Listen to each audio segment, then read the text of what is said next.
Buenas, espero estén muy bien.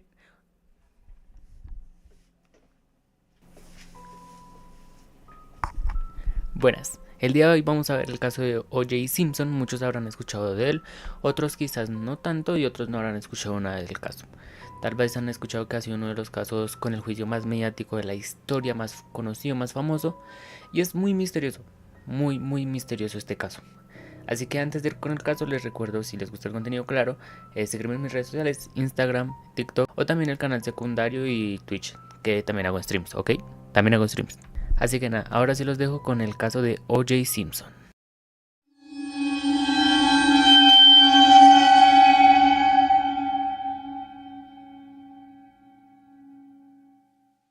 O.J. Simpson nació el 9 de julio de 1947 en San Francisco, California. Su infancia no fue precisamente fácil, creció en los proyectos de vivienda de Potrero Hill, una zona marcada por la pobreza y la violencia. Por otro lado, su padre, Jimmy Lee Simpson, abandonó la familia cuando O.J. tenía solo 4 años. Más tarde se revelaría que el padre de O.J. Simpson, Jimmy Lee Simpson, era homosexual y se alejó mucho de su familia por eso. Jimmy Lee murió de SIDA en 1986.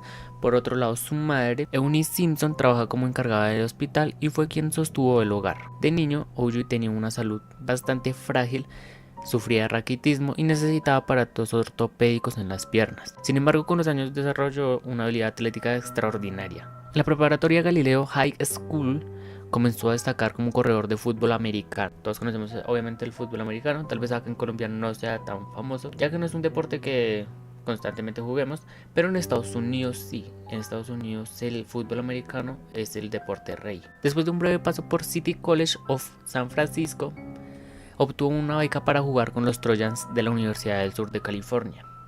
Fue ahí donde cambió todo, empezó a destacar, las miradas ya se dirigían a él, sabían que él jugaba muy bien al fútbol americano. Por otro lado, en 1968 ganó el trofeo Heisman, el reconocimiento más prestigioso del fútbol americano universitario. Era un título bastante importante para O.J. Su velocidad, su fuerza y su carisma lo convirtieron en una estrella en cuestión de nada en el fútbol americano y en Estados Unidos. En 1969 fue seleccionado en el draft de la NFL para jugar con los Buffalo Bills. Al principio no fue fácil, obviamente las primeras temporadas fueron muy difíciles y complicadas para él, pero en 1973 O.J. hizo historia al convertirse en el primer jugador de la NFL en superar los 2000 yardas en una sola temporada, un récord impresionante obviamente. A partir de ahí, Simpson no solo era un atleta, era una marca, ya era conocido por Estados Unidos, ya era alguien famoso. Por otra parte, en 1977, O.J. conoció a Nicole Brown, una joven de 18 años que trabajaba como mesera en un club de Los Ángeles llamado Daisy. Algo que hay que aclarar o quiero destacar es que en ese momento O.J. Simpson tenía 30 años y tenía 3 hijos, pero él decidió formalizar esta relación con ella. En 1979, O.J. se divorció de su primera esposa, Margaret, y en 1985 se casó con Nicole.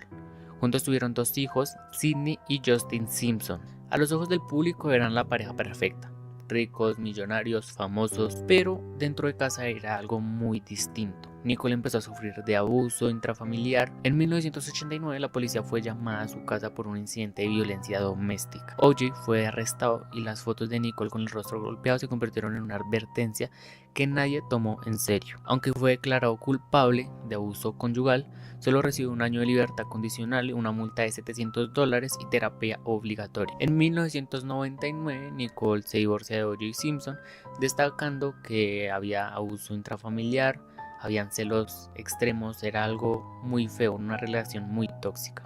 Nicole, por otra parte, intentaba rehacer su vida, pero O.J. no podía aceptarlo. Varias personas cercanas declararon que la espiaba, llamaba sin parar y se presentaba a su casa sin estar invitado. Y claro, todo esto nos lleva al 12 de junio de 1994. Era un domingo, Nicole Brown Simpson cenó con su familia en un restaurante llamado Mesa Luna Trattoria, donde trabajaba su amigo Ronald Goldman, un joven camarero de 25 años de edad. Alrededor de las 9:30 p.m. Nicole regresó a su casa, 875 South Bondi Drive, junto a sus hijos.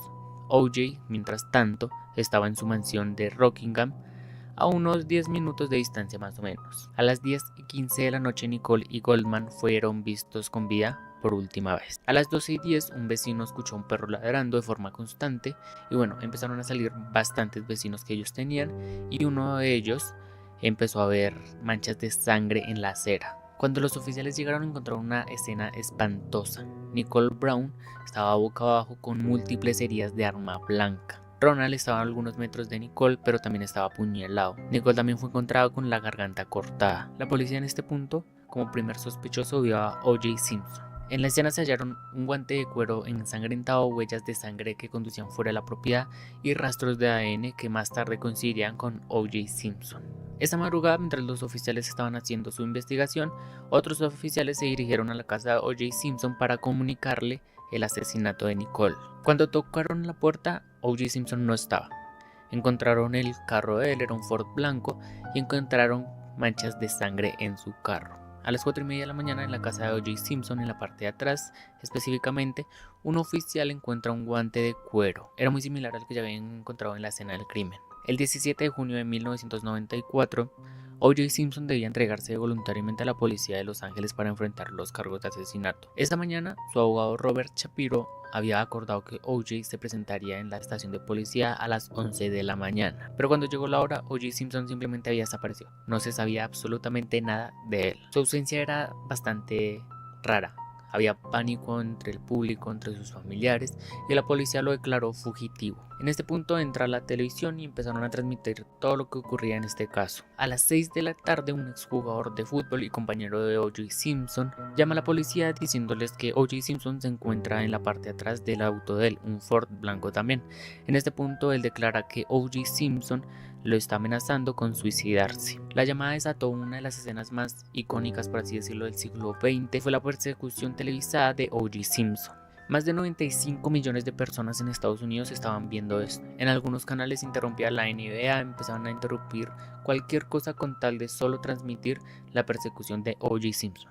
Durante casi 2 horas avanzó lentamente mientras decenas de patrullas lo seguían en el interior. En el interior, Simpson lloraba, tenía una foto de Nicole en sus manos y decía que no podía vivir sin ella. Finalmente, poco después de las 8 de la noche, O.J. Simpson llega a la casa donde lo estaban esperando. En este punto, O.J. empieza una negociación con los oficiales y se entrega. En el auto de O.J. Simpson encontraron $8,000 en efectivo, una barba postiza, un pasaporte, una pistola y ropa de cambio. El 22 de julio de 1994, O.J. Simpson fue declarado el asesinato de Nicole y Ronald. Se declaró no culpable ante el juez Lance. Desde este momento el juicio se vuelve mediático. Todo el mundo solo estaba pendiente al caso de O.J. Simpson. Habían más de 2,000 periodistas fuera del estrado. Por otro lado, la televisión transmitía día a día el juicio. El juicio se convirtió en un espectáculo mediático. Todo el mundo estaba hablando de ello, la televisión cubría todo, radio, solo se hablaba del caso de O.J. Simpson. Simpson reunió un equipo de defensa de élite conocido como The Dream Team, compuesto por algunos de los abogados más caros y famosos de los Estados Unidos. En estos tenemos a Johnny Cochran, experto en casos de derechos civiles, Robert Shapiro, estratega de negociación, Lee Bailey, leyenda en los juicios mediáticos, Barry y Peter, especialistas de ADN, y Robert Kardashian, amigo íntimo de O.J. Simpson. Por el lado de la fiscalía estaba Marcia Clark y Christopher Darden. Algo que quiero enfatizar, sin obviamente decir que él no lo hizo o nada, solo es un dato que quiero que sepan, y es que obviamente en estos puntos, como también ahora, en Estados Unidos se ha vivido un tema bastante complicado con el tema racial, con el racismo. El contexto racial jugó un papel bastante clave en este caso. Apenas 2 años antes, en 1992, Los Ángeles había vivido los disturbios tras el caso de Rodney King, cuando 4 policías blancos fueron grabados agrediendo a una persona negra. La tensión racial estaba en un punto muy alto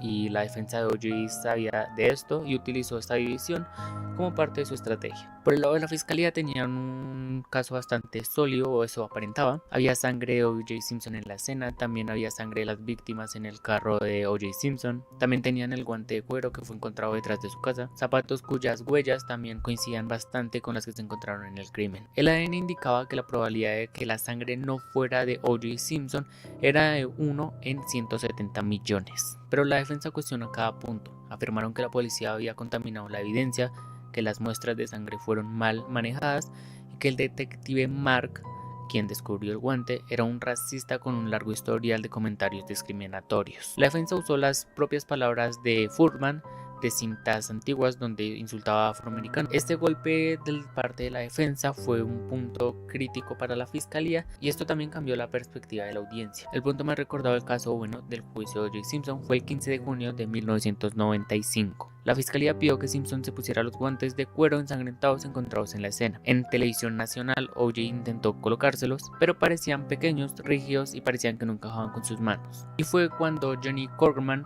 pronunció esta frase: si no encaja, debes absolver. Ese momento cambió el curso del juicio completamente. Obviamente, al final del caso se supo que los guantes se encogieron por el contacto con la sangre fría y seca. Tras 133 días de juicio, más de 150 testigos y miles de horas televisadas, el jurado, compuesto por 12 personas, deliberó menos de 4 horas. El 3 de octubre de 1995, el veredicto se leyó ante millones de espectadores. En el caso del pueblo de California contra Orenthal James Simpson, el jurado declara el acusado no culpable de asesinato. Simpson respiró aliviado.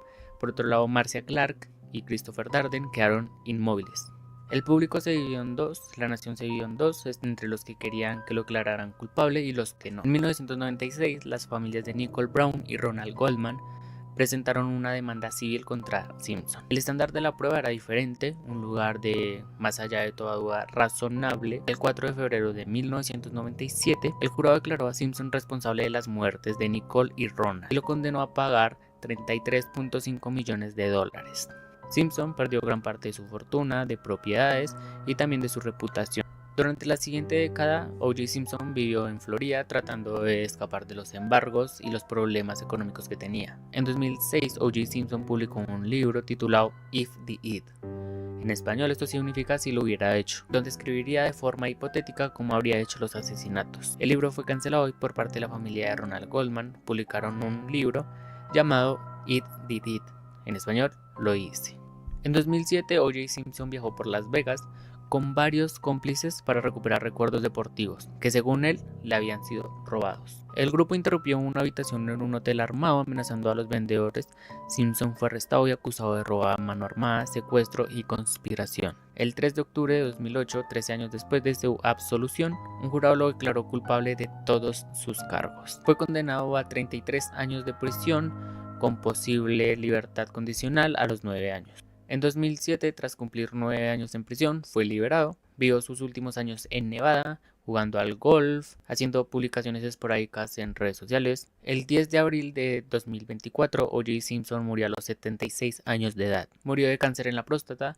Murió en su casa de Las Vegas los últimos años rodeado de su familia. Pero bueno, hasta aquí el video de O.J. Simpson, espero les haya gustado. Es un caso bastante misterioso, es muy raro. Pero bueno, espero tengan una bonita noche y que puedan dormir a oscuras.